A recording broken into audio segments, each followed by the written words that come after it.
दोस्तों नमस्कार, मेरा नाम सत्यनारायण। मैं अपने YouTube चैनल सुपर 30 के बैनर तले आप सबका मैं वेलकम करता हूं, स्वागत करता हूं। जैसा कि हमने आपसे वादा किया था कि हम नदियों की सीरीज़ पर वीडियो बनाएंगे और उस नदियों की सीरीज़ पर आज जो नदियों का सीरीज़ में जो नदी पर हम वीडियो जो बनाने जा रहे हैं वो है ब्रह्मपुत्र नदी। उसके बारे में हम जानेंगे कि ब्रह्मपुत्र नदी क्या है, इससे आर्थिक फायदा क्या है, इसकी सहायक नदियाँ ये कहाँ से निकलती है, इसकी धार्मिक मान्यता क्या है, इन सभी चीज़ों के बारे में हम आज इस वीडियो में क्लियर करेंगे।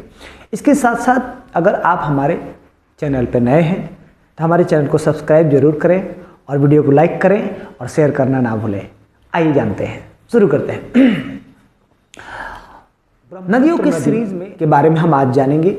ब्रह्मपुत्र नदी कई संस्कृति और सभ्यताओं को मिलन कराने वाली ब्रह्मपुत्र नदी भारत की ही नहीं पूरे विश्व की सबसे बड़ी नदियों में से एक है। इसकी टोटल कुल लंबाई जो है 2900 किलोमीटर है और द्रोणी जो है, द्रोणी क्षेत्र वो 58 लाख वर्ग किलोमीटर है। यही भारत में इसकी कुल लंबाई 916 किलोमीटर है और द्रोणी जो क्षेत्र है वो 18,700 वर्ग किलोमीटर है। अब इस नदी की उत्पत्ति के बारे में हम जानते हैं कहाँ से।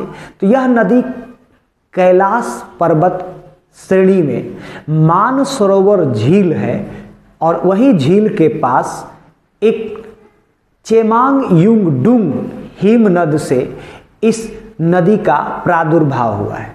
यह नदी पूर्व दिशा में बृहत हिमालय के समानांतर दक्षिण तिब्बत के शुष्क क्षेत्र से और समतल मैदान से लगभग 1200 किलोमीटर की दूरी तय करती है, जिसे सांगपो नाम से जाना जाता है, यानी कि ब्रह्मपुत्र को सांगपो नाम से जाना जाता है। भारत में यह नदी अरुणाचल प्रदेश से प्रवेश करती है और असम से गुजरते हुए बंगाल की खाड़ी में जाके गिर जाती है। अब ब्रह्मपुत्र नदी विभिन्न स्थानों पर अलग अलग नाम से जानी जाती है, यानी भारत के अलावा भी कई जगहों पर ये कई कंट्री में ये नदी बहती है और उनको अलग अलग नामों से जाना जाता है। अब सबसे पहले अरुणाचल प्रदेश में इसे जाना जाता है सियांग, दिहांग, दिह, और असम में ब्रह्मपुत्र नदी के नाम से जाना जाता है। अब हम बांग्लादेश में जाने तो बांग्लादेश में इसे जमुना के नाम से जाना जाता है। अब हम चीन की बात करें तो चीन में इनको यालुंग तांग, तोसांग, पूचियांग और यारलुंग, जैंगम्बो और जियांग के नाम से जाना जाता है। अब ब्रह्मपुत्र नदी की सहायक नदी कौन कौन है, इसके बारे में जानते हैं।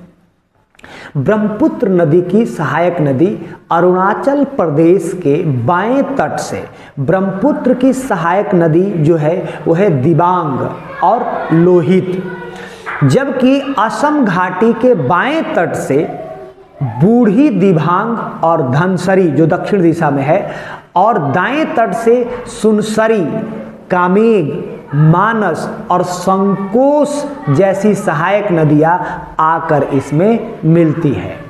अब इसकी धार्मिक महत्व क्या है, इस नदी की धार्मिक महत्व क्या है? तो धार्मिक मान्यताओं के अनुसार ब्रह्मपुत्र नदी को ब्रह्मा के पुत्र माना जाता है। यह नदी आर्य, अनार्य, मंगोल, तिब्बती, बर्मी और द्रविड़, मुगल, अहोम संस्कृतियों के टकराव तथा मिलन, टकराव तथा गवाह है। यानी ये इस नदियों से, ब्रह्मपुत्र नदी से कई संस्कृति जुड़े हुए हैं। मंगोल हो गया, उसके बाद आपका बोलते हैं द्रविड़, तिब्बती, बर्मी और आर्य, इसके साथ साथ मुगल, अहोम, इन संस्कृतियों का टकराव और मिलन इसका गवाह बनते हैं। अब हम जानते हैं इससे आर्थिक महत्व क्या है।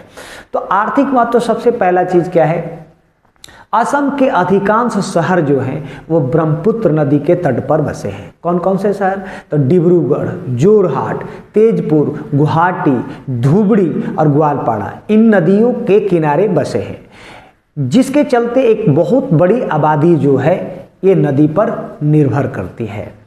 अब आते हैं असम में इस नदी के किनारे कई धार्मिक स्थल हैं, धार्मिक मंदिर हैं, जैसे कामाख्या देवी का मंदिर है, और जहां पर धार्मिक स्थलों पर लाखों की संख्या में लोग वहां दर्शन करने जाते हैं और इसलिए ये नदी और भी प्रमुख हो जाती है। तो ये वीडियो ब्रह्मपुत्र नदी से रिलेटेड था और ब्रह्मपुत्र नदी के बारे में हमने आपको बताया। वीडियो कैसा लगा? अगर वीडियो अच्छा लगे तो लोगों को शेयर ज़रूर करें और हमारे चैनल को सब्सक्राइब ज़रूर करें और हमारे चैनल को शेयर करना और वीडियो को शेयर करना ना भूलें। बहुत बहुत धन्यवाद।